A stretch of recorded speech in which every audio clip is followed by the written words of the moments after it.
A friend told him about a repetition technique where you write down your positive mental loop 15 times each day. His friend claimed that it worked for her. The thing that caught my attention, he related, is that the process doesn't require any faith or positive thinking to work.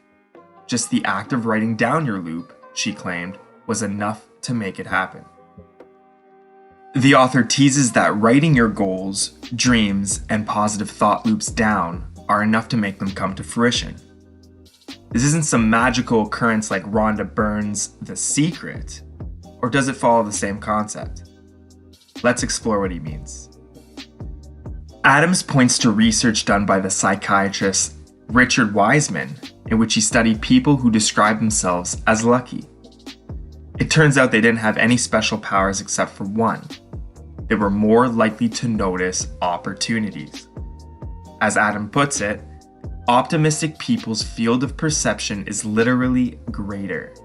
If you are methodically repeating your goals each day, you are more likely to notice the people and situations that can help you achieve those goals as they present themselves. So there it is. Obsessively writing down your goals each day doesn't make them magically manifest in reality. It instead keeps your desired intentions top of mind. When the whole world is observed through the lens of your goal, you'll begin to see opportunities that never before existed. In the text, he uses an example of a friend asking you to join a kickboxing class.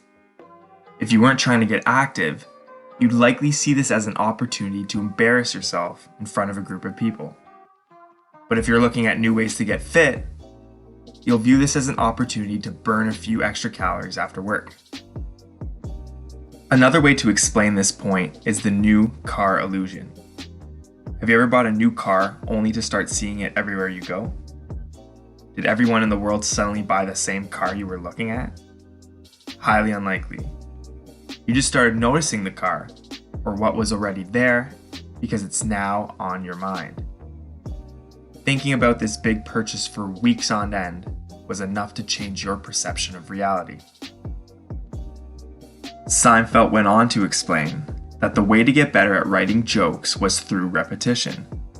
So he committed himself to writing a certain number of jokes each day, whether he felt funny or not. After the day's jokes writing were complete, he marked a large red X for that day on a wall calendar. Jerry Seinfeld's goal was to get better at writing jokes. So by practicing this skill every day, he began to see the world through a lens of comedy. Simple daily events he'd notice would soon become observations for his stand-up routines. To hone his habit of joke writing, Jerry created the Seinfeld system to keep track of his streak. Days where he successfully wrote down a few jokes would be marked by a big red X.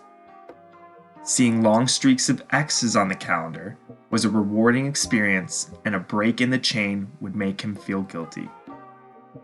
As a byproduct, it also improved his joke writing skills through regular daily practice, as does anything you repeat over and over again.